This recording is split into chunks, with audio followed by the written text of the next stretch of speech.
এই শোনো না, আমাদের অন্ধবিশ্বাস চ্যানেলটি যারা এখনো সাবস্ক্রাইব করেননি প্লিজ সাবস্ক্রাইব করে দাও। আর অল্প কিছু সাবস্ক্রাইবার হলে 1,00,000 পরিবার হবে। সবাই প্লিজ সাবস্ক্রাইব এবং বেশি বেশি শেয়ার করে দাও প্লিজ। আপনার কি খুব বেশি ক্লান্ত লাগছে? তুর্য অন্যদিকে মুখ করেই জবাব দিল, ঠিক ক্লান্ত না, তবে সারাদিনের কাজকর্মে হাঁপিয়ে উঠেছি ভীষণ, মাথাটাও ধরেছে। পৃথা বিছানায় উঠে বসলো, ইতস্তত করে বলল, আপনার মাথাটা টিপে দিব আমি, দেখবেন আর মাথা ব্যথা থাকবে না। তুর্য অবাক হলো। তড়িৎ গতিতে সে তাকালো পৃথার পানে। আজ কি হয়েছে মেয়েটার? এতটা খেয়াল রাখছে তার। তবে কি পৃথা সব মেনে নিতে শুরু করেছে? ভেঙে গেছে কি তার অভিমান? তুর্য খানিকটা অবাক সুরেই বলল, সূর্য আজ কোন দিক থেকে উঠেছিল? এত রাত অবধি জেগে আছো, আমার জন্য খাবার আনছো, আবার এখন বলছো মাথা টিপে দিবে। পৃথার কেমন ভালো লাগলো না তুর্যের কথাগুলো। সে কি স্বামীর প্রতি একটু মায়া করে কিছুই করতে পারে না? তাছাড়া আজ যা যা করেছে তাতে তার কতটা অস্বস্তি বোধ হয়েছে তা কি এ জানেন তো নাই, উল্টো তার অস্বস্তি বোধকে আরও বাড়িয়ে দিতে কতগুলো কথা বলল। পৃথা মাথা নুয়ে ফেলল, মিনমিনিয়ে কণ্ঠে বলল, ঠিক আছে, দিব না মাথা টিপে।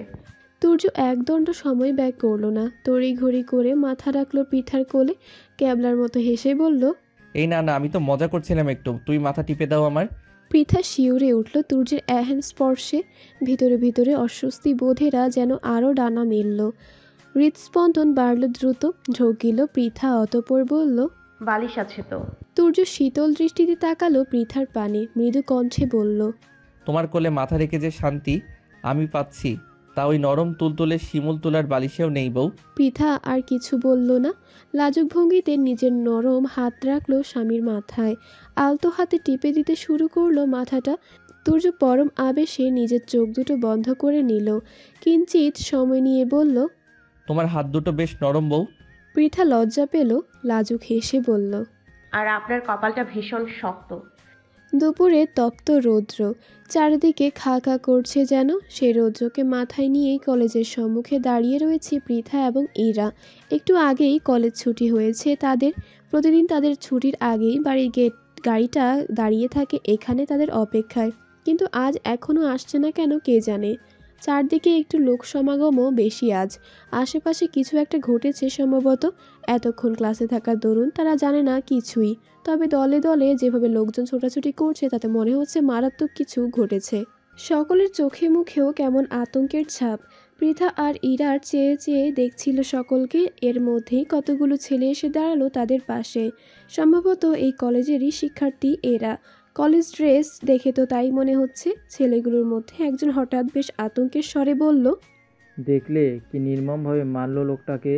ছেলেটার কথা শেষ হতে না হতেই আরেকজন ছেলে বলল, বুকটা একদম গুলি করে ঝাঁঝরা করে দিয়েছিল, দেখেছিস? আরেকজন বলল, ওদের প্রশিক্ষণে দেওয়া হয় এমন মায়া দোয়াহীনভাবে। ইরা আর পৃথা পাশে দাঁড়িয়ে দাঁড়িয়ে শুনল ছেলেগুলোর কথা।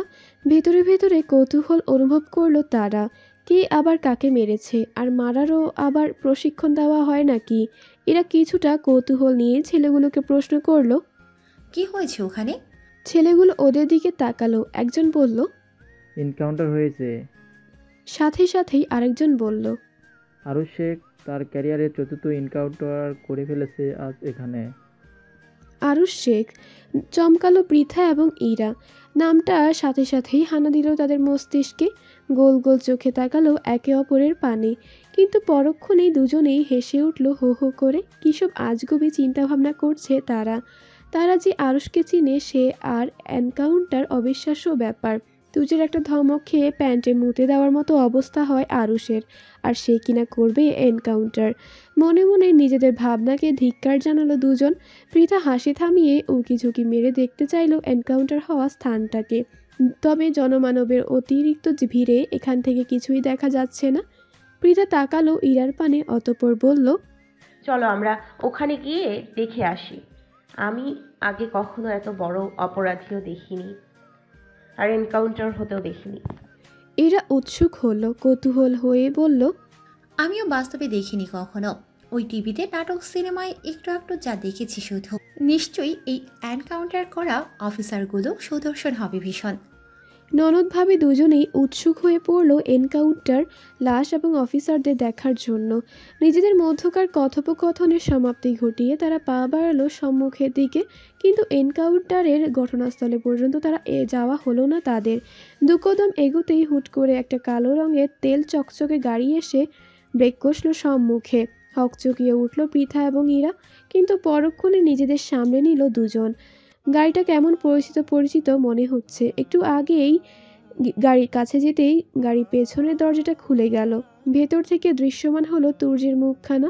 পৃথার মেজাজ চটে গেল, ঝাঁঝালো কণ্ঠে বলল, এভাবে কেউ গাড়ির ব্রেক কষে আর একটু হলেই একটা দুর্ঘটনা ঘটে যেতে পারত। তুর্য পাত্তা দিল না পৃথার কথায়, থমথমে কণ্ঠে বলল, বাড়ির গাড়ি আসবে না আজ, ড্রাইভার চাচার কি যেন কাজ আছে, তাই আমি নিতে এসেছি। গাড়িতে উঠে এসো তোমরা।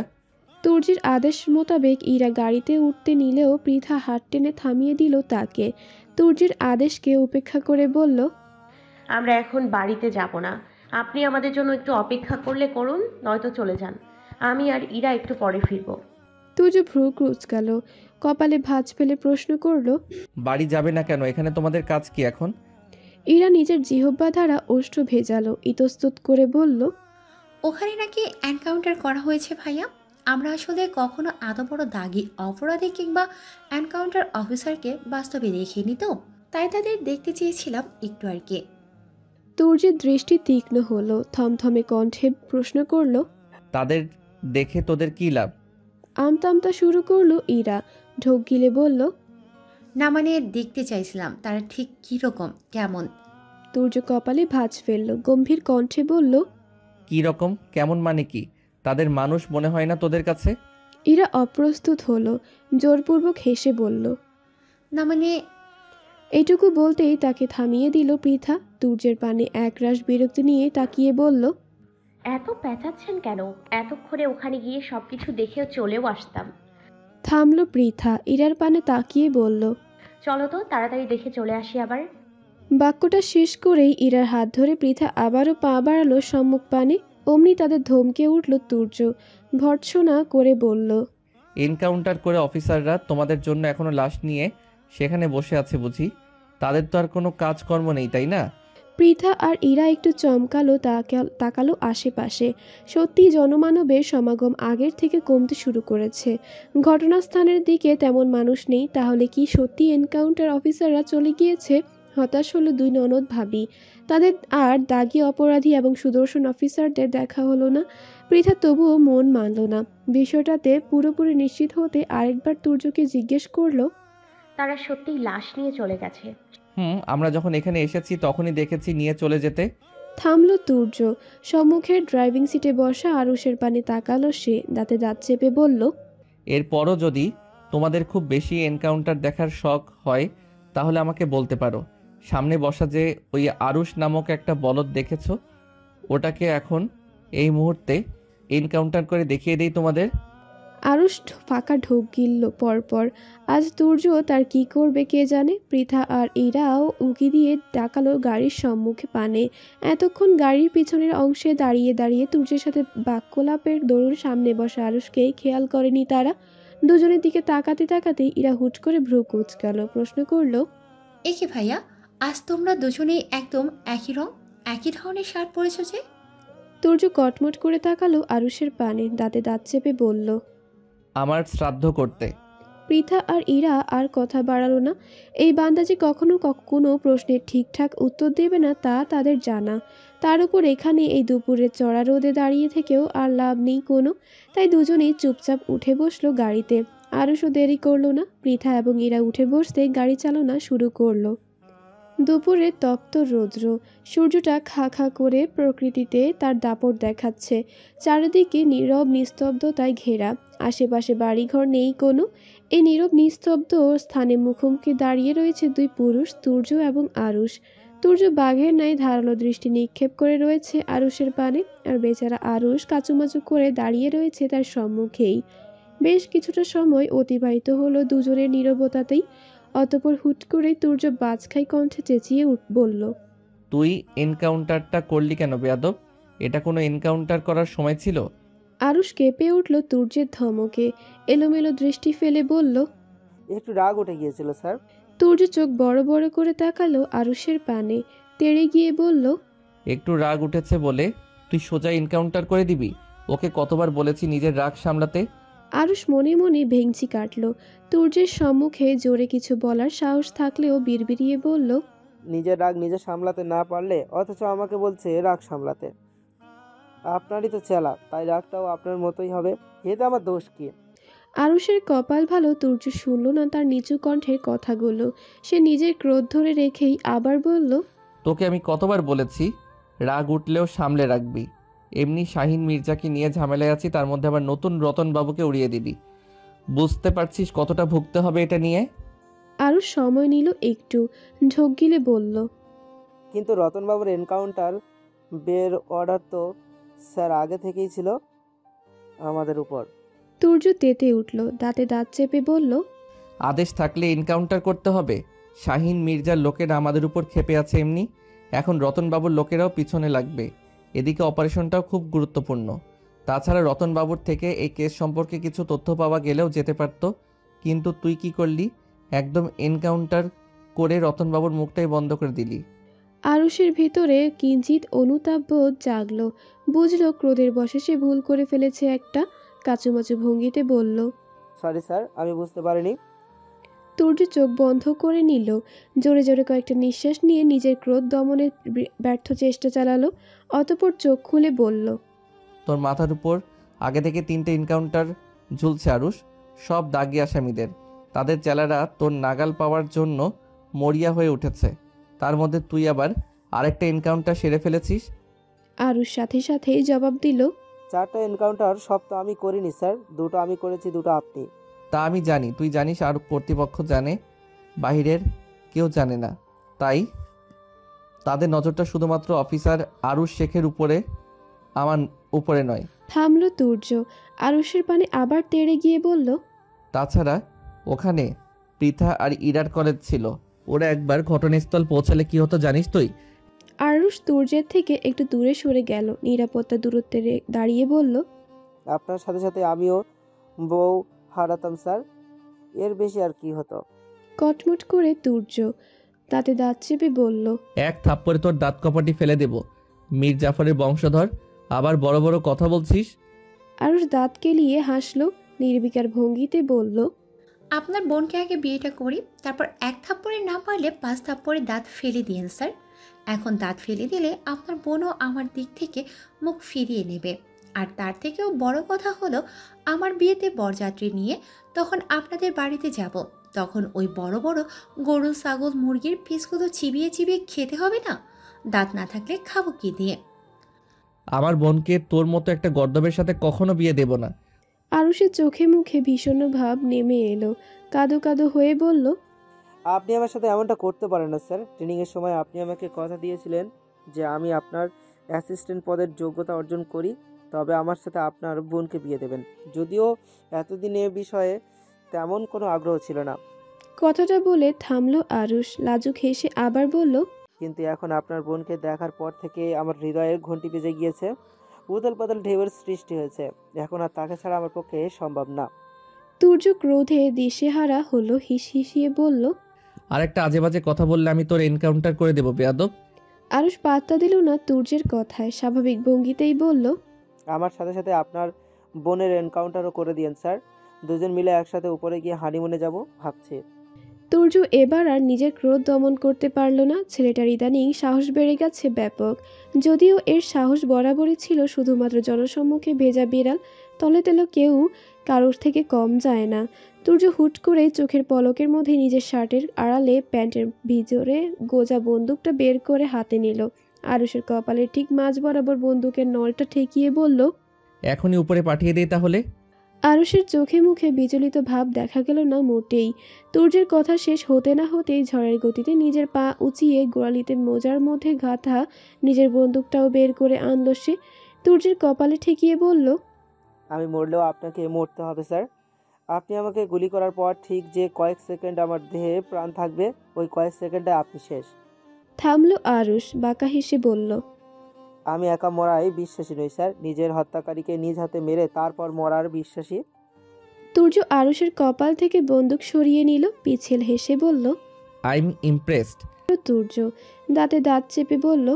আজ শুধুমাত্র এই কথাটার জন্য বেঁচে গেলি তুই, নয়তো এই মুহূর্তে তোর পাছায় লাথি মেরে অপারেশন থেকে বের করে দিতাম বেয়াদব। আরুষও তুর্যের কপাল থেকে বন্দুকটা সরিয়ে নিল, বুকে হাত দিয়ে বড় বড় কয়েকটা নিঃশ্বাস নিল। কত সাহস বুকে নিয়ে সে এতক্ষণ তুর্যের সম্মুখে দাঁড়িয়েছিল তা একমাত্র সেই জানে। এই তুর্য বেটাকে তো বিশ্বাস নেই, এই সত্যি সত্যি তাকে গুলি করে দিতে পারত। আরুষের তো এক সেকেন্ডের জন্য মনে হচ্ছিল এ তার জীবনের অন্তিম ক্ষণ। তুর্যের বোনকে বোধহয় এ জন্মে আর বিয়ে করা হলো না। তারপর যেভাবেই হোক রতনবাবুকে মেরেও এ যাত্রায় বেঁচে গেল বেচারা। আরুষ কয়েকটা নিঃশ্বাস নিয়ে নিজেকে ধাতস্থ করলো, কণ্ঠ কিছুটা স্বাভাবিক করে বলল। আমি যা করে ফেলেছি রাগের মাথায় স্যার, কিন্তু এই অপারেশনটা আমার স্বপ্ন। তুর্য তাকালো আরুষের পানে, সে নিজেও জানে এটা আরুষের স্বপ্ন। এই পেশায় আসার পর আরুষের প্রথম বড় কোনো কাজ এটা। তুর্য এবার বেশ ঠান্ডা কণ্ঠে বলল। স্বপ্ন হলে ধীর গতিতে মাথা খাটিয়ে সেই স্বপ্ন পূরণের পথে পা বাড়াতে হয়। আমরা এখন এমন অবস্থানে নেই যে হুটহাট মাথা গরম করে সিদ্ধান্ত নিয়ে নিব। আরুষ মাথা নিচু করে ফেলল, কাচুমাচু হয়ে বলল। Sorry sir. এসব সরি তোর কাছেই রাখ, আর ভাবতে থাক এই এনকাউন্টারের ব্যাপারে নাজিম স্যারকে কি জবাব দিবি। আরুষ ঢোক গিলল, ভয়ার্ত কণ্ঠে বলল।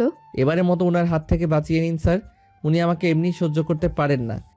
এরপর যদি এনকাউন্টারের ব্যাপারে শোনে তাহলে সোজা আমারই এনকাউন্টার করে উপরে পাঠিয়ে দিবে। তারপর আমার বোন বিয়ের আগেই বিধবা হবে স্যার।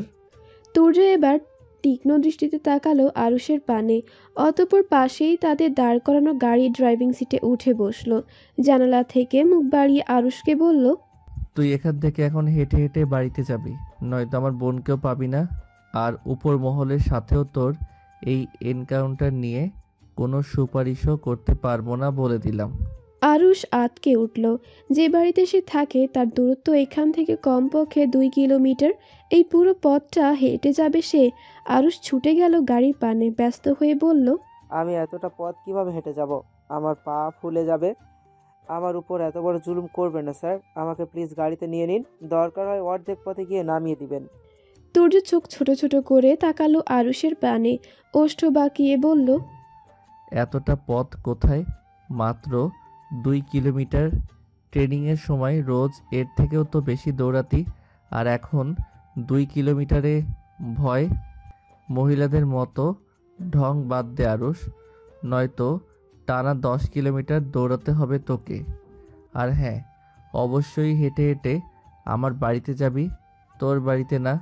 আরুষ আরও কিছু বলবে তার আগেই তুর্য গাড়িতে স্টার্ট দিল। সাই সাই করে গাড়িটা নিয়ে চলল সম্মুখের দিকে। আরুষ হকচকিয়ে গেল, সময় ব্যয় না করে গাড়ির পিছনে ছুট লাগালো, চিৎকার করে বলল। স্যার, আমাকে ফেলে যাবেন না, আমাকে নিয়ে যান। তুর্য শুনল না আরুষের কোনো কথা, গাড়ি থামালো না সে। আরুষের মেজাজ বিগড়ে গেল। লোকটা সবসময় ওর সাথে এমন করে, বাড়িতে মায়ের সাথেও পারে না, বউয়ের সাথেও পারে না, পারে শুধুমাত্র ওর সাথে। আরুষ ক্রোধে দিশেহারা হলো, ব্যস্ত হয়ে তাকালো আশেপাশে। একটা অর্ধখণ্ড ইটের টুকরা চোখে পড়ল তার। তড়িঘড়ি করে ইটের খণ্ডটা হাতে তুলে নিল, দাঁতে দাঁত চেপে বলল। আমি তোর বোনকে বিয়ে করব, তারপর তুই হবি আমার শালা। শালা অফিসে তোর চললেও বাড়িতে কাজ চলে আমি দেখে ছাড়বো। সব প্রতিশোধ কড়াই গন্ডায় উসুল করব। কথাটা শেষ হতে না হতেই তুর্য গাড়ি ব্যাকে আনলো, থামালো ঠিক আরুষের পায়ের কাছে। থতমত খেয়ে গেল ছেলেটা, দ্রুত হাতের ইটটা পেছনে লুকিয়ে ফেললো, আমতা আমতা করে বলল। আবার ফিরে এলে যে, আমি হেঁটে হেঁটে বাড়ি যাব না। তুর্য উত্তর দিল না আরুষের কথার, বরং বেশ আগ্রহ নিয়ে বলল। আমার বোনকে বিয়ে করবি তুই? আরুষ নিজের ক্রোধ ভুলে গেল মুহূর্তেই, লাজুক হেসে বলল। জি স্যার। তুর্য হাসলো, টেনে টেনে বলল। কিন্তু তোর মতো একটা আহাম্মকের সাথে আমি আমার বোনের বিয়ে দেব না। আরুষ চমকালো, তবে কিছু বলার আগেই তুর্য গাড়ির চালনা শুরু করলো আবার। মিনিট খানেকের মধ্যেই দূরেও চলে গেল। আরুষ নিজের ক্রোধ আর ধরে রাখতে পারল না, রেগে মেগে হাতের ইটের টুকরোটা ছুঁড়ে মারল তুর্যের গাড়ির পানে। কিন্তু বেচারা শক্তি চালিয়ে ইটের টুকরোটা তুর্যের গাড়ি পর্যন্ত নিতে সক্ষম হলো না। অবশ্য এই অসক্ষমতায় লাভ বই লোকসান হয়নি তার। যদি সত্যি সত্যি আরুষের ক্রোধের বশে মারা ইটের টুকরা কোনোভাবে তুর্যের গাড়িতে লাগতো, তবে আজ ওই ইটের টুকরা দ্বারা আর ও শক্তপোক্ত মাথাটাও ফাটত। আর তারপর হাসপাতাল। সময় গড়ালো কিছুটা। আরুষকে ফেলে রেখে গাড়ি নিয়ে সোজা বাড়িতে গেল তুর্য। ফুরফুরে মেজাজ নিয়ে নিজ কক্ষে ঢুকতেই থমকে গেল সে। পৃথা কেবলই গোসল সেরে বেরিয়েছে। চুলগুলোও ভালোভাবে মোছেনি এখনো। লম্বা চুলের ডগা বেয়ে ঝরে পড়া টুপটাপ পানির বিন্দুগুলো স্থান করে নিচ্ছে মেঝেতে। তুর্যের ঘোর লেগে যাচ্ছে। বুকের ভেতরটা কেমন ধুকপুক ধুকপুক করছে। শিরশির অনুভূতিতে আচ্ছাদিত হচ্ছে সম্পূর্ণ শরীর। তুর্য যেন এক মুহূর্তের জন্য ভুলে গেল তার জীবনের সব জটিলতা, সব বারণ। সম্মোহিত ভঙ্গিতে দরজা খোলা রেখেই এগিয়ে গেল পৃথার পানে। হাত বাড়িয়ে আলতোভাবে পেছন থেকে জড়িয়ে ধরল মেয়েটাকে। কেঁপে উঠল পৃথা। শিউরে উঠল পুরো শরীর। হৃদস্পন্দন বাড়ল মেয়েটার। নিজেকে তাড়াতাড়ি সরিয়ে নিতে চাইল তুর্যের বাঁধন থেকে, কিন্তু পারল না। তুর্য আরও শক্ত কণ্ঠে নিজের সাথে জড়িয়ে নিল পৃথাকে। মেয়েটার ভেজা চুলে মুখ গুজে বলল, আই ব্যাডলি নিড ইউ জান। থামল তুর্য, আবার বলল, সরে যেও না প্লিজ, একটু সময় থাকো আমার কাছে, আমার সাথে মিশে নিজেকে একটু শান্ত করতে দাও। তুর্যের কথায় কী ছিল জানা নেই পৃথার, কিন্তু মেয়েটা সরতে পারল না তুর্যের থেকে। মস্তিষ্ক সরাতে বললেও হৃদয়ে বাধা দিল। সে তুর্যের এই স্পর্শকেই আপন করে চাইছে, আরও গাঢ় স্পর্শ নিজেকে বিলীন করতে চাইছে। এই কি তবে ভালোবাসা নাকি মায়া? পৃথা ধীরে ধীরে তবে তুর্যের মায়ায় বাদ পড়ে যাচ্ছে। এর কোনো প্রশ্নের উত্তর নেই পৃথার নিকট। সে শুধু এই মুহূর্তেই তুর্যকে চাইছে। তুর্য আলতোভাবে পৃথার ঘাড় থেকে ভেজা চুলগুলো সরিয়ে দিল। অতঃপর একটু ঝুঁকে ঘাড়ে কামড় বসালো একটা। পৃথা শিউরে উঠল, চোখ মুখ খিচে বন্ধ করে নিল। তুর্য আরেকটু ঘনিষ্ঠ হলো মেয়েটার সাথে। ঘাড়ে ছোট ছোট চুমুতে সিক্ত করে তুলল মেয়েটাকে। পৃথা আর না পারল নিজেকে ধরে রাখতে। তড়িৎ গতিতে পেছন ফিরে তাকালো তুর্যের পানে। অনুভূতির জোয়ারে ভেসে গিয়ে আছড়ে পড়ল তুর্যের বক্ষে। তুর্য হাসল, দুহাত বাড়িয়ে মেয়েটাকে জড়িয়ে নিল নিজের সাথে। ঠিক তখনই দরজা খোলা থেকে কক্ষের ভেতরে প্রবেশ করলো ইরা। সম্মুখ পানে না তাকিয়েই বলল, ভাবি, তোমাকে বড় চাচি। ব্যাস এইটুকুতেই মুখ বন্ধ করতে হলো মেয়েটাকে। সম্মুখ পানে তাকিয়েই ভূত দেখার মতো চমকে উঠল সে। কি করতে এসে কি দেখে ফেললো ইরা? হঠাৎ করে চিৎকার করে উঠল মেয়েটা। দুই হাত জলদি নিজের চোখ চেপে ধরল, বলল, আমি কিছু দেখিনি, আমি কিছু দেখিনি। পৃথা আর তুর্য চমকালো। মেয়েটা ছিটকে দূরে সরে যেতে চাইল, তুর্য যেতে দিল না, বরং আরও শক্ত করে নিজের সাথে জড়িয়ে নিল পৃথাকে। অতঃপর একরাশ বিরক্তি নিয়ে সে তাকালো ইরার পানে। নাক মুখ কুঁচকে বলল, আমার শান্তি সহ্য হয় না, আমার প্রেমে অ্যালার্জি আছে তোদের, সব আহাম্মকের দল। এরা অপ্রস্তুত হলো। এখানে এসে এমন একটা পরিস্থিতিতে পড়বে জানলে কোনোদিনও আসতো না সে। তো জানতোই না তুর্য ঘরে ফিরেছে। এরা আমতা শুরু করলো, ইতস্তত করে বলল, না মানে, বড় চাচি ভাবিকে খাবার খেতে ডাকছিল তাই। তুর্য নির্লিপ্ত ভঙ্গিতে বলল, তুই যা, আমরা আমাদের কাজ শেষ করে আসছি। ইরা আর দাঁড়ালো না এক মুহূর্তেই। এক দৌড়ে কক্ষ থেকে বেরিয়ে গেল সে আর পৃথা। বেচারির এই মুহূর্তে ইচ্ছে হচ্ছে লজ্জায় মাটির মধ্যে ঢুকে যেতে। কি নির্লজ্জ কথাবার্তা, তাও অন্য মানুষের সম্মুখে। কাজ শেষ করে আসছি মানে কি? পৃথার ভাবনার মধ্যেই তুর্য তাকালো তার পানে, আদুরে কণ্ঠে বলল, চলো বউ, আমরা আবার প্রথম থেকে শুরু করি। পৃথা ভরকে গেল, পরক্ষণেই আবার তেতে উঠল। তুর্যের বাঁধন থেকে নিজেকে ছাড়াতে উদ্ধত হয়ে বলল, চুপ কর, অসভ্য লোক, ছাড়ুন আমাকে। তুর্য নিজের ঠোঁট দুটো গোল করলো, একটু উঁচিয়ে বলল, আগে আটসাট বেঁধে তোমাকে একটা চুমুটা খেতে দাও, তারপর ছেড়ে দিচ্ছি।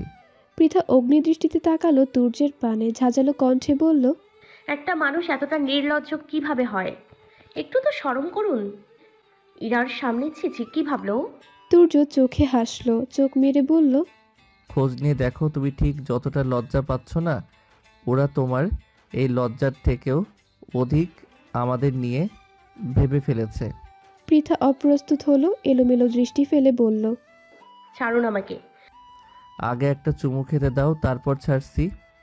তুর্য চোখে হাসলো, চোখ মেরে বলল, খোঁজ নিয়ে দেখো, তুমি ঠিক যতটা লজ্জা পাচ্ছ না, ওরা তোমার এই লজ্জার থেকেও অধিক আমাদের নিয়ে ভেবে ফেলেছে।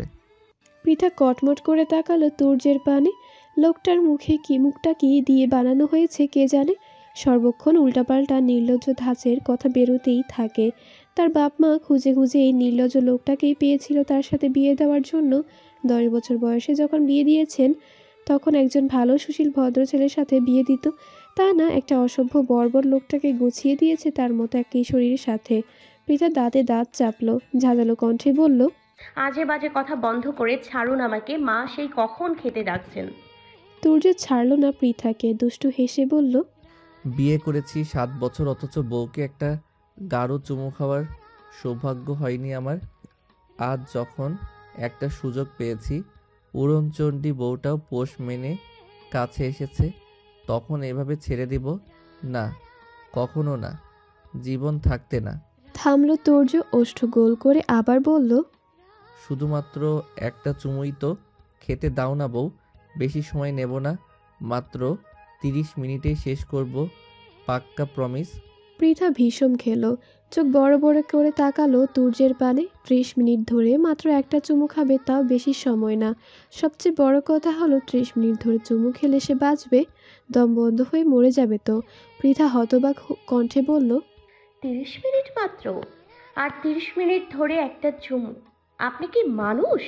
তুর্য কপালে ভাঁজ ফেললো, বেশ গুরুত্বপূর্ণ অভিপ্রায় নিয়ে বলল, 2013 সালে থাইল্যান্ডের পাটায়া শহরে এক দম্পতি টানা 58 ঘন্টা 35 মিনিট 58 সেকেন্ড অর্থাৎ প্রায় 3 দিন একে অপরকে চুমু খেয়ে বিশ্বের দীর্ঘতম চুম্বনের রেকর্ড করেছিল। সেখানে আমি বিয়ে করেও প্রায় 7 বছর চুমু অনাহারে কাটানোর পর বউকে মাত্র 30 মিনিট ধরে একটানা চুমু খেতে চেয়েছি। এই সময়টা কি তোমার নিকট খুব বেশি নাকি? পৃথা বিস্মিত হলো। টানা 58 ঘন্টা 35 মিনিট 58 সেকেন্ড এত লম্বা চুমু ছিল? কোন দম্পতি এই চুমু খেয়েছে? তারা মানুষ তো নাকি অন্য কোনো গ্রহের প্রাণী মানুষের রূপ ধরে পৃথিবীতে হানা দিয়েছে? পৃথা বিস্মিত সুরে প্রশ্ন করলো, এটা কি এই প্রায় 3 দিন খাওয়া দাওয়া ছেড়ে চুমু খেয়েছিল? ওদের পেটে ক্ষুধা লাগেনি, গলায় পানির পিপাসা লাগেনি, ওয়াশরুমে যাওয়ার প্রয়োজন পড়েনি? আচ্ছা, ওরা বেঁচে আছে তো? তুর্য মাথা ঝাঁকালো, বিশ্বাসের সহিত বলল, অবশ্যই বেঁচে আছে। এখন তুমিও আমাকে একখানা চুমু দিয়ে বাঁচিয়ে দাও। কথাটা বলে থামলো তুর্য, ভাবুক ভঙ্গিতে আবার বলল, 30 মিনিট একদম কম হয়ে গেছে। দীর্ঘ 7 বছর চুমু অনাহারে থাকার পর আমার অন্তত একটানা 7 দিন চুমু খাওয়া উচিত, নয়তো এই চুমুর দুনিয়ায় আমার মান ইজ্জত বলে আর কিছু থাকবে না। পৃথা হতবাক হলো। চুমুর দুনিয়া আবার কোন দুনিয়া? বাপের জন্মে তো এই নাম শোনেনি সে। লোকটা কি পাগল টাগল নাকি? অবশ্য এই নতুন আর কি, এ তো আগে থেকেই পাগল, বদ্ধ, উন্মাদ। পৃথার ভাবনার মধ্যেই তুর্য নিজের প্রথম চুমু খাওয়ার প্রস্তুতি নিল। ধীর গতিতে নিজের ওষ্ঠ এগিয়ে নিয়ে যেতে শুরু করলো মেয়েটার ওষ্ঠের নিকট। ভরকে গেল পৃথা, হৃদয়ে কড়া নাড়ল 7 দিনের চুমুর প্রসঙ্গটা। প্রথম 30 মিনিট চুমুর ব্যাপারটা শ্রবণে তো আর মাথা ঘুরে উঠেছিল, আর এখন 7 দিন। পৃথার মাথা ঘুরে উঠল। এই চুমু খেতে গিয়ে নিশ্চিত তাকে উপরে চলে যাওয়ার টিকিট কাটতে হবে। তারপর বাংলাদেশের পেপার পত্রিকা এবং টিভি চ্যানেলগুলো বড় বড় করে তাদের শিরোনামে লিখবে, চুমু খেতে গিয়ে মৃত্যুর তুর্য এবং পৃথা নামক এক দম্পতির। ব্যাস, মানিজ্জত সব মাটিতে। জীবন থাকতে তো এই ব্যাটার জ্বালায় মানিজ্জত নিয়ে টানাটানি লাগতে মিনিটে মিনিটে। এই যেমন একটু আগে ইরার সম্মুখে লেগেছিল। তারপর যদি আবার চুমু খেতে গিয়ে মৃত্যু হয়, তাহলে মানিজ্জত পেপার, পত্রিকা আর টিভি চ্যানেলে গড়াগড়ি খাবে। উপরে বসেও এই লোককে বিয়ে করার জন্য কপাল চাপড়াতে হবে পৃথার। নিজের কল্পনায় নিজেই শিওরে উঠল পৃথা। দ্রুত নিজেকে তুর্যের বাঁধন থেকে মুক্ত করতে ব্যস্ত হলো, কিন্তু পারল না। তুর্যের মতো এমন এক হাতির মতো মানবের শক্তির সাথে পৃথার মতো পিঁপড়ার কি পেরে ওঠা সম্ভব নাকি? তবে নিজেকে ছাড়াতে তো হবেই, নয়তো নির্ঘাত 7 দিনের চুমুতেই টিভি চ্যানেলের শীর্ষে চলে যাবে।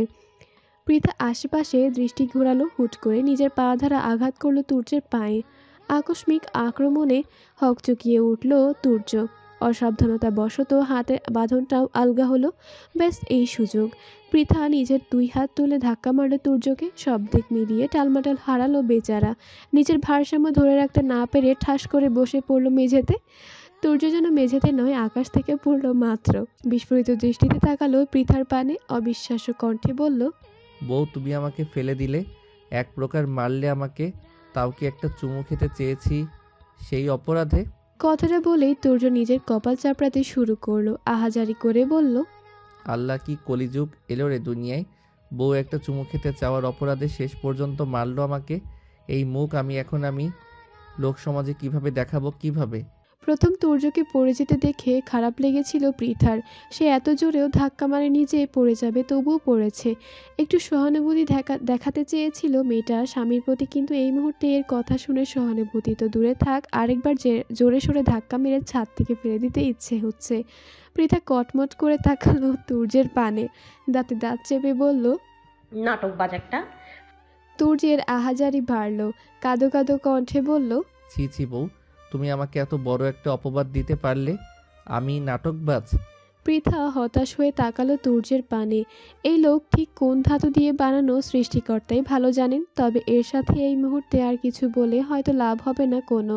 সে যাই বলুক না কেন, তা নিয়ে এই লোক টানা হিচড়া করতে করতে ঢাকার থেকে রাজশাহী নিয়ে যাবেই যাবে। পৃথা আর কথা বাড়ালো না, কক্ষ থেকে বেরিয়ে যেতে যেতে বলল, ফ্রেশ হয়ে খেতে আসুন তাড়াতাড়ি। সময় গড়িয়েছে কিছুটা। ইতোমধ্যে খাওয়া দাওয়া শেষ সবার। খাওয়ার পরে সবাই যার যার কক্ষে চলে গেলেও ইরা, তুর্য, পৃথা, তারেক এবং তৌফিক বসে রয়েছে বসার কক্ষেই। অল্প স্বল্প গল্প গুজবে মত্ত হয়েছে তারা। এর মধ্যেই আরুষ কোথা থেকে দৌড়াতে দৌড়াতে সদর দরজা দিয়ে ঢুকলো বসার কক্ষে ভিতরে। 2 হাঁটুতে হাত রেখে হাঁপাতে হাঁপাতে বলল, স্যার স্যার আমি এসেছি। আরুষের কণ্ঠ শ্রবণ হতেই উপস্থিত সকলে তাকালো তার পানে। হাঁটুতে হাত দিয়ে এখনো হাঁপাচ্ছে ছেলেটা। উজ্জ্বল শ্যামবর্ণা মুখশ্রীতে তার ক্লান্তি ভাব স্পষ্ট। পরিশ্রমের দরুন নাকের ডগায় কপালে মুক্ত দানার ন্যায় বিন্দু বিন্দু ঘামের অস্তিত্বে দেখা মিলেছে। ছেলেটার পেশিবহুল শক্তপোক্ত দেহে জড়ানো শার্টটাও ঘামে ভিজে লেপ্টে রয়েছে দেহের সাথে। সকলেই আরুষকে এই অবস্থায় দেখে কিঞ্চিত চকিত হলো। পৃথা অবাক কণ্ঠে বলল, একই আরুষ ভাই, আপনার এই অবস্থা কেন? মনে হচ্ছে কোনো দৌড় প্রতিযোগিতা থেকে দৌড়ে এসেছেন। আরুষ ঠোক গিলল, জোরে জোরে কয়েকটা নিঃশ্বাস নিয়ে বলল, তার থেকে কম কিছু করিনি, পুরো 2 কিলোমিটার রাস্তা দৌড়ে এসেছি। আরুষের কথা শেষ হতে না হতেই ইরা এক গ্লাস পানি নিয়ে দাঁড়ালো আরুষের সম্মুখে। তাড়া দিয়ে বলল, পানিটা খেয়ে নিন আরুষ ভাই, তারপর কথা বলবেন। ইরার কণ্ঠ শুনে চোখ তুলে তাকালো আরুষ। ওষ্ঠে ফুটে উঠল তার সূক্ষ্ম হাসির রেখা। যাক, এত দৌড়ে একটু তো উপকার পাওয়া গেল। আরুষ তড়িৎ গতিতে সোজা হয়ে দাঁড়ালো। ইরার হাত থেকে পানির গ্লাস নিতে নিতে বলল, ধন্যবাদ। ওই যে পানি। খুশি হয়ে পানি নিল ওই পর্যন্তই। সে পানি আর খাওয়া হলো না বেচারার। তার আগেই তুর্য ঝড়ের গতিতে এসে পানির গ্লাসটা ছিনিয়ে নিল আরুষের হাত থেকে। অতঃপর সেই হাতেই আবার 1 বোতল মিনারেল ওয়াটার ধরিয়ে দিল ইরার পানে তাকিয়ে বলল, আরুষ আবার মিনারেল ওয়াটার ছাড়া খায় না, ওর গলায় অ্যালার্জি আছে তো তাই। আরুষের চেহারা অসহায় ভাব ফুটে উঠল। তুর্য যে ইচ্ছে করে তার সাথে এমনটা করেছে তা বুঝতে বাকি নেই তার। না পারছে ছেলেটা কিছু বলতে, আর না পারছে সহ্য করতে। এই প্রথম সেই নিজের প্রেয়সীর হাতে একটু কিছু পেয়েছিল, তাও সহ্য হলো না এই লোকটার। আরুষ রাগে দুঃখে মিনারেল ওয়াটারের বোতল খুলে গলায় পানি ঢালল। মনে মনে তুর্যকে অভিশাপ দিয়ে বলল, অন্যের প্রেমে ব্যাঘাত দিস তো, দেখবি তোর বউ তোকে পাত্তা দিবে। রাত নেমেছে ধরণীতে। দিনের উজ্জ্বল সূর্যটা ডুবে গিয়েছে অনেক আগেই। শহরের বুকটা আলোকিত হয়ে উঠেছে কৃত্রিম সোডিয়ামের আলোয়। তুর্য আজ আর নিজের কাজে যায়নি। বেশ অনেকটা দিন পর আজ একটু ব্যস্তহীনভাবে সময় কাটাতে চাইছিল বউয়ের সাথে, কিন্তু সে কপাল কি আর তার আছে? সে ঘরে বসে রয়েছে বউয়ের সাথে একটু একাকী সময় কাটানোর জন্য, আর তার বউ বাইরে বাড়ির মানুষের সাথে আড্ডা দিতে ব্যস্ত। ওই যে বসার কক্ষ থেকে হাসাহাসির আওয়াজ শোনা যাচ্ছে। তুর্যের মেজাজ গরম হলো। বাড়ির লোকজন তো তার কথা ভাবেই না, আর তার বউটাও না। তুর্য গলা উঁচু করলো, চড়া গলায় ডাক দিল, পৃথা, পৃথা। তুর্য ডাকতে না ডাকতেই 1 মগ কফি হাতে কক্ষে প্রবেশ করলো পৃথা। তুর্যর পানে কফির মগ এগিয়ে দিতে দিতে বলল, এভাবে ষাঁড়ের মতো চেঁচাচ্ছেন কেন? বাড়ির মানুষ শুনে কি বলবে? তুর্য কফির মগটা হাতে নিল, থমথমে কণ্ঠে বলল, আমি যে বাড়িতে আছি সে খেয়াল আছে তোমার? কই এতদিন পর স্বামী বাড়িতে আমার চারপাশে একটু ঘুরঘুর করবে, আমাকে জ্বালাবে তা না, কোথায় না কোথায় গিয়ে বসে আছো। বসার রুমে ছিলাম সবার সাথে। তুর্য কফির মগে চুমুক দিতে দিতেই বলল। তা আমি জানি। পৃথা কিঞ্চিত সময় চুপ রইল, একটু উসখুস করে বলল, আপনার সাথে একটা কথা ছিল। কি? আমি রাজশাহী আব্বু আম্মুর কাছে যেতে চাইছিলাম একটু। থামলো পৃথা, আবার বলল, কিছুদিন পরেই তো টেস্ট পরীক্ষা, তারপর এসএসসি, এরপর আর সময় পাবো না যাওয়ার, তাই এখনই আপনি যদি একটু দিয়ে আসতেন ভালো হতো। তুর্য থমকে গেল, গোল গোল দৃষ্টিতে তাকালো পৃথার পানে, হতবাক কণ্ঠে বলল, এখন অবধি আমার বউকে চুমু খাওয়া হলো না, বউয়ের সাথে বাসর করা হলো না, এর মধ্যে বউ বাপের বাড়ি যেতে চাইছে। পৃথা একরাশ বিরক্তি নিয়ে তাকালো তুর্যের পানে, নাক মুখ কুঁচকে বলল, আপনি কি ভালো হবেন না?